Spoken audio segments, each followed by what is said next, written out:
এই ছোট সার্কিটের দাম 90 টাকার মতো, যার সাথে একটি মাত্র পুরনো চাইনিজ ফোনের ব্যাটারি দিয়ে আমি ওয়াইফাই রাউটারের ব্যাকআপ পেয়েছি 7 ঘন্টার বেশি। দামে সস্তা এবং সাইজে ছোট হলেও মডিউলটি দারুণ কাজের। ঘন্টার পর ঘন্টা লোডশেডিংয়েও চালু থাকবে আপনার ওয়াইফাই।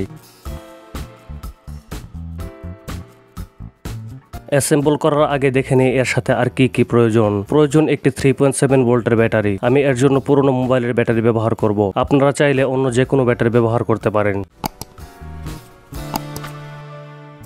প্রয়োজন হবে এমন একটি মোবাইল চার্জার। এর চার্জিং পিন নষ্ট হয়ে যাওয়ায় মাথাটা কেটে ফেলেছি, এটাই ব্যবহার করব। প্রয়োজন হবে এমন একটি ডিসি মেল পোর্ট কানেক্টরের। মূলত এটি আপনার রাউটারে পাওয়ার সাপ্লাই দিবে। এটি আমি সংগ্রহ করেছি পুরনো রাউটারের চার্জার থেকে। দোকান থেকে কিনতে গেলে দাম পড়বে 15 থেকে 20 টাকার মতো।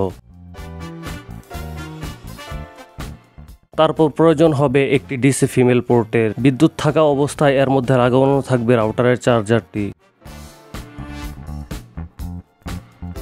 এবার দেখানো যাক কানেকশন প্রসেস খুবই সহজ। কোথায় কি লাগাতে হবে তা মার্ক করা আছে সার্কিটের গায়ে।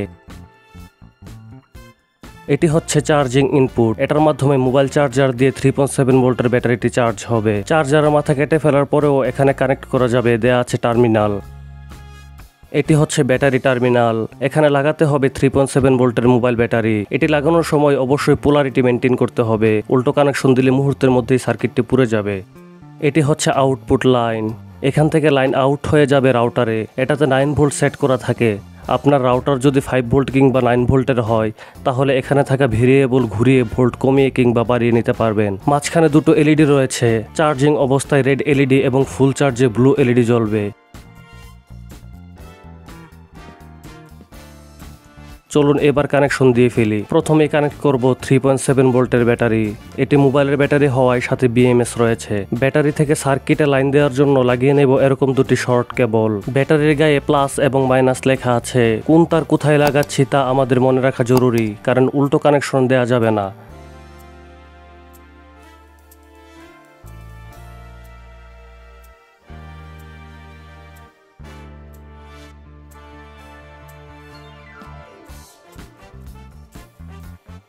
এবার পোলারিটি অর্থাৎ প্লাস মাইনাস ঠিক রেখে শর্ট কেবলের অন্য মাথা সার্কিটে কানেকশন দেব।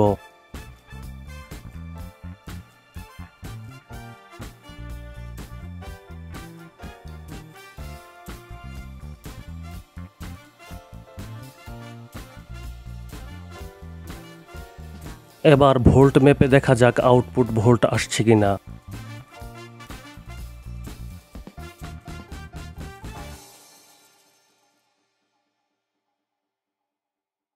9 ভোল্টের প্রায় কাছাকাছি দেখাচ্ছে। আমাদের সার্কিট কাজ করছে। এবার বাকি কানেকশনগুলো দেওয়া যাক। ব্যাটারি চার্জ হওয়ার জন্য 5 ভোল্ট চার্জারটি কানেক্ট করব। এখানে পোর্ট দেওয়া আছে চার্জার লাগানোর। যেহেতু আমি চার্জারের মাথা কেটে ফেলেছি তাই তার দুটো সোল্ডার করব দুপাশের চার্জিং টার্মিনালে।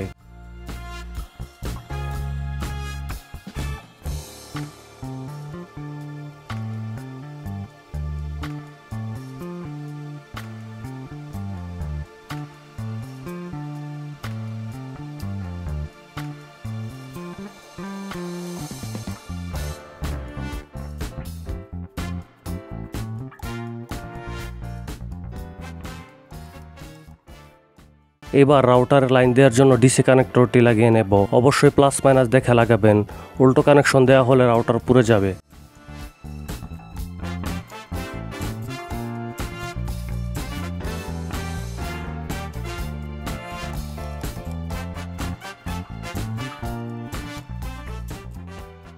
এখন এই কেবলটি রাউটারে লাগিয়ে দিলেই রাউটার চলবে। আমাদের মিনি ইউপিএস সম্পূর্ণ রেডি।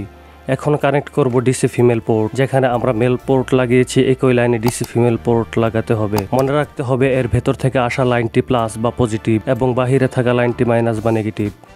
এর মধ্যেও শর্ট কেবল লাগিয়ে মেল পোর্টের সাথে কানেক্ট করে দেব।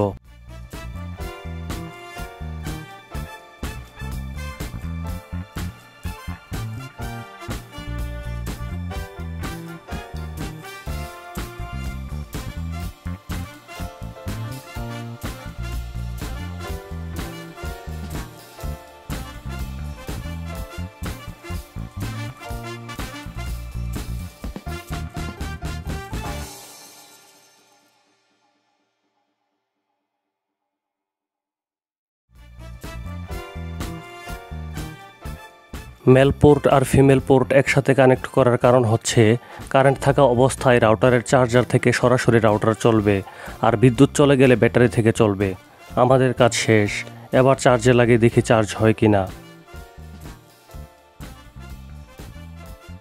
চার্জ হচ্ছে। এখন এই মেল পোর্টটিতে রাউটার এবং ফিমেল পোর্টটিতে রাউটারের সাথে থাকা কেবল অর্থাৎ চার্জারটি লাগিয়ে দিলেই কাজ শেষ। আশা করছি সাধ্যের মধ্যে ভালো মানের মিনি ইউপিএস তৈরি করে দেখাতে পেরেছি। ভিডিওতে ব্যবহার করা প্রতিটি পণ্যের লিংক পাবেন ডিসক্রিপশন বক্সে। ভিডিওটি ভালো লাগলে সাবস্ক্রাইব করতে ভুলবেন না।